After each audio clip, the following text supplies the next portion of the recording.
My question is, what does Islam say about makeup, nail polish, hair braiding, and wigs?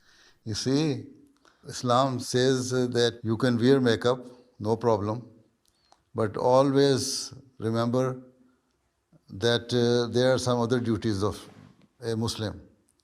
You have to offer your daily prayers. When the time for prayer comes, then you should not bother that you are wearing makeup so you will not perform wuzu or ablution.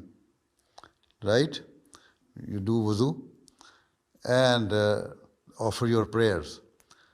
So you should not bother about your makeup then.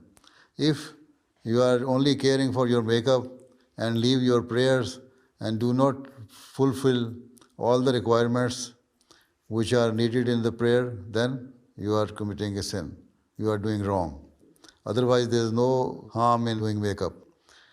You can also use nail polish. Nail polish is, you put nail polish on your nails and it covers your nails. So, there is no place between nail and the nail polish.